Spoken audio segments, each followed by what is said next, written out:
Hello दोस्तों, welcome to my channel invest with Keshav.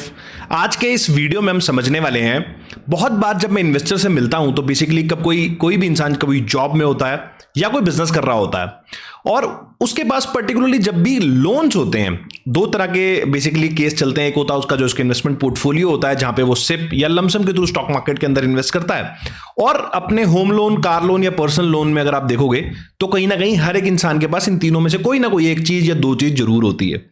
तो काफी बार आपको एक कंफ्यूजन देखने को मिलेगा कि एक इंसान के पास जब कोई लमसम पेमेंट आती है, अगर जॉब में होता है तो कोई प्रमोशन या इंक्रीमेंट या बोनस, पर्टिकुलरली आप अप्रैल के अंदर देखोगे तो जब मैं वीडियो बना रहा हूं तो अक्सर लोगों के पास ये बोनस इनकम आती है, तो वो एक इंसान कहीं ना कहीं कंफ्यूज होता है कि क्या वो अपने होम लोन को एक थोड़ा सा उसमें रीपेमेंट करे, मतलब प्रीपेमेंट करे उसके अंदर, ताकि उसको वहां पे इंटरेस्ट जो लग रहा है वो कम लगे, या फिर अपना जो इन्वेस्टिंग पोर्टफोलियो है उसमें लमसम इन्वेस्टमेंट को बढ़ाए, या फिर अपना सिप इन्वेस्टमेंट को इंक्रीज कर दे। तो इन दोनों मेथड में कौन सा मेथड अच्छा है या आपको सूट कर सकता है, प्रॉपर वीडियो में आज हम डिस्कस करेंगे with data and excel sheet के कुछ कैलकुलेशंस भी आपको शेयर करूंगा कि क्या क्या चीजें अच्छी रह सकती हैं या बुरी रह सकती हैं। ये सारी चीजें आज इस वीडियो में डिस्कस करने वाले हैं, तो वीडियो को अंत तक जरूर देखें। और पर्टिकुलरली आपसे ये भी शेयर करूंगा कि मैं क्या फॉलो करता हूं टुवर्ड्स द एंड, तो वीडियो को अंत तक जरूर देखें, चैनल को जरूर सब्सक्राइब कर लें ताकि आपको इस तरीके के इंफॉर्मेटिव वीडियोस मिलते रहें।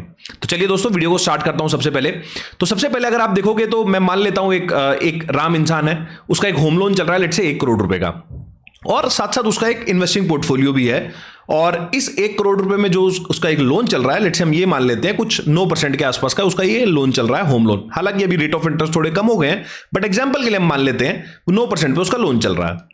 अब उसका हर मंथ एक ईएमआई जाता है जो ऑलरेडी वो अपने सैलरी से डिडक्ट जो हो जाता है, उसके बाद जो अमाउंट बचता है वो अपना सिप इन्वेस्टमेंट में स्टॉक मार्केट के अंदर इन्वेस्ट करता है। एक टिपिकल इन्वेस्टिंग केस में यहां पे मान के चल रहा हूं। अब उसके पास लेट्स से 5 लाख रुपए का एक लमसम पेमेंट आया है, जो कहीं ना कहीं वो इस असमंजस में है कि इसको कहां पर इन्वेस्ट करे, या तो होम लोन को अपने जो है उसका 1 करोड़ रुपए का जो आउटस्टैंडिंग, उसको अगर वहां 5 लाख डाल देगा तो 95 लाख हो जाएगा, या फिर इस 5 लाख रुपए को लमसम या सिप के थ्रू कहीं ना कहीं स्टॉक मार्केट के अंदर इन्वेस्ट करें। अब यहां पर आपको इस केस को जरूर समझना है कि स्टॉक मार्केट के अंदर आप कैसा भी पोर्टफोलियो बनाते हैं। मैं एक सिंपल एग्जांपल मान लेता हूं, आप इंडेक्स फंड में इन्वेस्ट करते हैं। ओवर द लॉन्ग रन, अगर थोड़ा सा लंबे टेन्योर की मैं बात करता हूं यहां पर, तो निफ्टी का रिटर्न हमारे पास जो आता है, बेसिकली इंडेक्स की मैं रिटर्न की बात कर रहा हूं, वो कुछ 12% के आसपास आता है। पोस्ट टैक्स मानेंगे तो 10-10.5% के आसपास आपको ये रिटर्न देखने को मिलेंगे। और अगर आप मिड कैप, स्मॉल कैप या फ्लेक्सी कैप जैसी स्कीम्स के अंदर है, वहां पर रिटर्न आपको थोड़ा हो सकता है alpha on a longer duration आपको थोड़ा ज्यादा देखने को मिले। और अगर आप अपने 100 रुपए को 30-30-30 करके भी डिवाइड करते हैं तो कहीं ना कहीं आपका ओवरऑल रिटर्न आपके पोर्टफोलियो का बढ़ जाता है। बट मैं ओवरऑल अगर आप पोर्टफोलियो डाइवर्सिफाई करके भी चल रहे हैं, मैं पोस्ट टैक्स आपका रिटर्न मान लेता हूं 12% का, और कहीं ना कहीं जो आपका होम लोन का इंटरेस्ट है वो है 9%। तो ओवरऑल अगर आप बेसिक टर्म्स में देखेंगे तो आपको 3% का गेन होता है यहां पर, अगर आप उस इन्वेस्टमेंट को कहीं ना कहीं अपने स्टॉक मार्केट वाले जो पोर्टफोलियो है उसके अंदर डालते हैं। अब एक बार इसको एक्सेल शीट पे समझते हैं कि एक जो इंसान जिसने अभी होम लोन लिया है, अगर अभी इसी साल ही उसके पे पेमेंट आई है तब क्या करना चाहिए, या होम लोन को 5 साल हो चुके हैं या 10 साल हो चुके हैं, क्योंकि हर एक इंसान लाइफ के डिफरेंट फेज में होता है। होम लोन हो सकता है 10 साल लिए होंगे उसको हो सकता है किसी को 2 साल हुए होंगे। तो हर केस में आज डिस्कस करेंगे एक बार एक्सेल शीट के साथ। तो एक बार आपको अपनी स्क्रीन पे लेके चलता हूं, वहां पर हम ये सारी चीजें डिस्कस आपसे करता हूं। तो ये मैंने यहां पर आप देखिएगा किस एक एक्सेल कैलकुलेटर है मेरे पास। यहां पर सबसे ऊपर मैंने यहां पर डाला है 1 करोड़ रुपए का जो मेरा होम लोन है, और इसका जो मैंने टेन्योर मान लिया है वो 20 इयर्स का मैंने टेन्योर मान लिया है कि 20 साल के लिए राम ने लिया था, और 9% का उसका इंटरेस्ट रेट था, जैसा कि हमने डिस्कस किया, और मैंने आज से ही मान लिया कि ये लोन चल रहा है। अब यहां पर जैसे ही मैं इसके अंदर जो मेरी ईएमआई आती है, बेसिकली मैं हर महीने जो ईएमआई भर रहा हूंगा वो भर रहा हूंगा 9% के हिसाब से 89,973 रुपीज, जो हर महीने मेरी पेमेंट जा रही होगी। अब यहां पर मैं बाकी एक्सपेंसेस को, ये जो आपके होम ओनर एक्सपेंसेस हैं या फिर बाकी एक्सपेंसेस जो हैं, उसको एज ऑफ नाउ 0 मान लेता हूं to make the calculation easy. तो इजी करने के लिए मैंने ये कर लिया। अब यहां पर मैं आपका प्रीपेमेंट यहां पर ऐड करता हूं।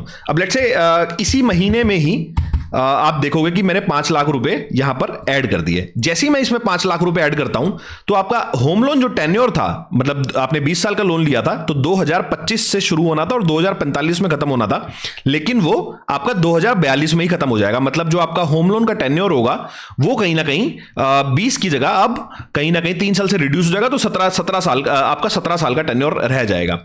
इसी को अगर मैं इस 5 को अगर लेट से मेरा 5 साल हो चुके हैं होम लोन को और ये 2030 के अंदर मैं ऐसा करता हूं, मैंने अब जब ये 2030 में करा तो आप देखोगे मेरा टेन्योर जो है वो 2 साल से ही रिड्यूस हुआ, 18 साल मेरे अभी भी बचे हुए हैं। और इसी को अगर मैं 2035 में करता हूं दिसंबर में, तो उस वाले केस में आप देखोगे यहां पर मेरे पास कोई बहुत ज्यादा फर्क नहीं पड़ता, मतलब मेरा टेन्योर कोई बहुत ज्यादा कम नहीं होता है, मेरा टेन्योर ऑलमोस्ट 20 की जगह 19 ही होता है। अब ऐसा होता क्यों है, अब मैं एक बार इसको यहां से हटा लेता हूं। ये मेरा नॉर्मल रिपेमेंट शेड्यूल था, आप देखोगे जो बेसिकली 2025 से स्टार्ट हो रहा था और 2045 तक चलना था। तो इसमें अब ऐसा होता क्यों है, तो इसलिए होता है ऐसा कि जब आपके जो इनिशियल ईयर्स होते हैं होम लोन के या किसी भी लोन के, उस वाले टाइम पे जो आपका इंटरेस्ट पोर्शन होता है वो ज्यादा जाता है। जैसा कि आपको यहां दिख रहा होगा कि यहां पर आपको ये जो ऑरेंज वाला जो है केस वो बेसिकली आपका इंटरेस्ट पेमेंट है और नीचे वाला जो पेमेंट है वो आपका टोटल आपका प्रिंसिपल पेमेंट है। तो शुरू वाले ईयर्स अगर आप देखोगे, शुरू के 5-10 साल होम लोन के अंदर, तो 2035 के बाद से लगभग ये इक्वेट होना आप देख रहे हो इसके अंदर, इस ग्राफ के अंदर किस तरीके से स्टार्ट हो रहा है। लेकिन उससे पहले आपका जो बड़ा पोर्शन होता है वो कहीं ना कहीं आपका इंटरेस्ट पार्ट के अंदर ही जाता है। तो अगर मैं अपने होम लोन के शुरू के जो साल होते हैं, बेसिकली शुरू के 5-7 साल, अगर उसके अंदर कोई रिपेमेंट करता हूं तो आप देखोगे वो कहीं ना कहीं मेरे सीधा सीधा प्रिंसिपल में ऐड हो जाती है और कहीं ना कहीं वो मेरे को कहीं ना कहीं एक फायदा देती है कि मेरा जो ओवरऑल जो टेन्योर है वो ज्यादा रिड्यूस होता है अगर मैं शुरू के सालों में अपना होम लोन का रिपेमेंट का एक लमसम डालता हूं। तो इसका कहने का मतलब ये होगा कि एक इंसान जिसका होम लोन अभी स्टार्ट हुआ है और उसके पास कोई लमसम पेमेंट आई है और वो उसको अपने होम लोन में डालता है, तो वो उसका जो ओवरऑल टेन्योर है उस पर एक अच्छा खासा इफेक्ट पड़ेगा। जैसे हमने भी 20 साल के टेन्योर में देखा तो उसको लगभग 3 साल का डिफरेंस पड़ता है। बट अगर आप 5-7 साल से ज्यादा हो चुके हैं आप लोन के और आपके होम लोन को और उसके बाद आप डालते हो तो आपके टेन्योर पे कोई खास फर्क पड़ने वाला नहीं है, तो बेटर रहेगा आप उसको अपने इक्विटी के अंदर डालें। ये लॉजिकल मैथ सेंस कर रही है। उसके बाद अगर प्रैक्टिकल भी डिस्कस करूंगा आपसे कि प्रैक्टिकली किस तरीके से आप इसको कर सकते हो। अब यहां पर दूसरा केस डिस्कस करते हैं जो पर्सनली मैं करता हूं, जैसे मैंने आपको बताया था। इसको थोड़ा सा बाइफरकेट कर लेते हैं। मेरे पास लेट से 5 लाख रुपए का लमसम आया है, मैं हर साल अपनी 2 ईएमआई की इक्विवेलेंट हर साल एक्स्ट्रा पे करूंगा। मतलब एक साल में मेरी 12 ईएमआई होती है, मैं लेकिन हर साल 2 ईएमआई एक्स्ट्रा पे करूंगा। मैं उसको भी लमसम कर लेता हूं क्योंकि 89,000 का मेरा ईएमआई था, मैं इसको लमसम कर लेता हूं 2 लाख रुपए। मैं हर साल अपने होम लोन में 2 लाख रुपए ऐड करूंगा इररिस्पेक्टिव ऑफ मेरे पास जो भी पेमेंट आ रही है या नहीं आ रही। मतलब जो भी मेरा साल का बोनस होगा, मान लो 5 लाख रुपए आया तो 2 लाख रुपए मैं हर साल ऐड कर देता हूं। और इस वाले आप केस में देखिएगा किस तरीके से सिनेरियो में फर्क आता है। अब आपसे वो शेयर करता हूं। तो इस वाले केस में अगर आप देखोगे यहां पर जैसे ही मैं रिपेमेंट ऐड करूंगा तो मैं यहां पर ईयरली में डालूंगा 2 लाख रुपए। और ये मैं अब क्योंकि लास्ट टाइम मैंने यहां पर डाला था जिसमें मैं वन टाइम इन्वेस्ट कर रहा था, बट अब यहां पर प्री पेमेंट जो मैं कर रहा हूं वो ईयरली कर रहा हूं 2 लाख रुपए, मतलब ऑलमोस्ट 2 ईएमआई हर साल एक्स्ट्रा दे रहा हूं। अब जैसे ही मैं ये करता हूं तो आप देखिएगा जो मेरा होम लोन का टेन्योर है यहां पर आप जो अभी लास्ट जो हमने डिस्कस किया था, अगर मैं 5 लाख रुपए शुरू में पे करता था तो वो 2043 तक आ गया था, 3 साल में रिड्यूस हुए थे। लेकिन मैं हर साल अगर 2-2 लाख रुपए 2 ईएमआई एक्स्ट्रा दे रहा हूं तो 2038 में ही मेरा लोन खत्म हो जाएगा। मतलब 20 साल का लोन, मेरा जो लोन है बेसिकली वो लगभग 13 साल में मैं इसको ओवर कर लूंगा। तो ये एक बेटर मीडियम है। और अगर आप यहां पर 3 ईएमआई एक्स्ट्रा पे करते हैं और तो उससे आप देखिए किस तरीके से फर्क पड़ता है। उससे थोड़ा फर्क और ज्यादा पड़ेगा। आप जितने ज्यादा ईएमआई ज्यादा पे करेंगे वो उतना ज्यादा फर्क आपको ज्यादा पड़ेगा। बट आपको उसमें अब ये देखिए इसमें 2036 में ही मेरा लोन खत्म, मतलब 11 साल में ही मेरा लोन खत्म हो जा रहा है।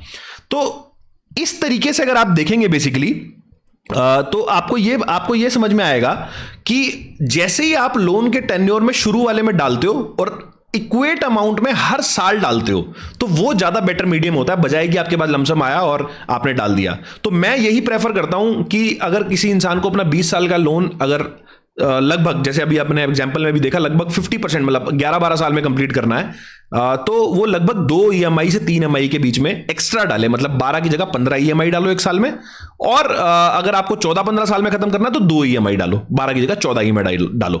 तो इससे क्या होगा, बेसिकली आपका जो होम लोन जो होगा, बेसिकली आपको मेंटली ऐसा लग रहा होगा कि काफी ज्यादा 20 साल हो गए, लेकिन आपका होम लोन 10-11 साल में ही कंप्लीट हो जाएगा।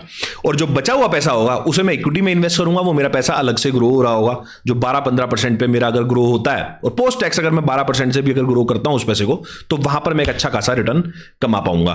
तो ये इस वीडियो में आपसे जो मैंने अपना मेथड भी शेयर किया कि मैं किस तरीके से करता हूं, सारी चीजें आपसे डिस्कस करी। लेकिन इन सारी चीजों के बाद भी जो सबसे ऊपर आता है, जो इस पूरी कैलकुलेशन में कहीं नहीं है, वो है आपका मेंटल पीस। लेट्स से मेरे पास कोई लमसम पेमेंट आई, और इन्वेस्टिंग के अंदर आप किस तरीके से बिहेव करते हो, किस तरीके से आप मेंटली आप स्ट्रांग रहते हो, ये बहुत इंपॉर्टेंट होता है। मैंने बहुत बार लोग देखे हैं कि उसको नींद नहीं आती बंदे को कि मेरे ऊपर कोई लोन है, मतलब मैंने अक्सर ऐसे लोग देखे हैं। तो अगर आप कोई ऐसे इंसान हैं जो अपने ऊपर मैथ्स छोड़ के साइकोलॉजिकली अगर आप ये नहीं देख सकते कि यार मेरे ऊपर एक होम लोन लगा हुआ है या मेरे ऊपर एक कर्जा चढ़ा हुआ है, अगर आप इस तरीके के इंसान है जो साइकोलॉजिकल इतने स्ट्रांग नहीं है, तो मेरी आपको सख्त रिकमेंडेशन यहां पर होगी कि आप अपना होम लोन क्लोज कर दें। इररिस्पेक्टिव वो आपको क्या गेन हो रहा है, आपका 12 की जगह 15 में क्लोज हो रहा है, कितने में क्लोज हो रहा है, उससे कोई मतलब नहीं है। अगर आप साइकोलॉजिकल इस चीज को नहीं बर्दाश्त कर सकते, तो आपको अपना होम लोन क्लोज कर देना चाहिए। क्लोज कर देना चाहिए इन द सेंस कि जल्दी से जल्दी क्लोज कर देना चाहिए। जो भी आपके पास पेमेंट्स आ रही हैं, आपको वो जल्दी से जल्दी क्लोज कर देना चाहिए। लेकिन अगर आप साइकोलॉजिकल स्ट्रांग हैं, नंबर्स पे यकीन करते हैं, और ये चीज आप बियर कर सकते हैं, तो आपको नंबर्स जो मैंने आपको दिखाए वो आपका साथ देंगे। नंबर्स गलत नहीं होते, तो अकॉर्डिंगली आप 2 EMI या 3 EMI हर साल अगर देंगे तो वो एक बेटर डिसीजन होता है। आई होप आपको वीडियो अच्छा लगा होगा। अगर अच्छा लगा है, कुछ वैल्यू मिली है आज, तो चैनल को जरूर लाइक करके जाएं और सब्सक्राइब करके जाएं, और वीडियो को जरूर लाइक करें, शेयर करें ज़्यादा से ज़्यादा लोगों तक जो इस तरीके के असमंजस में रहते हैं। चलिए दोस्तों, वीडियो को समाप्त करता हूं। मिलता हूं आपसे अगले वीडियो में इसी तरह के कुछ नए और इंटरेस्टिंग टॉपिक के साथ। नमस्कार, जय हिंद।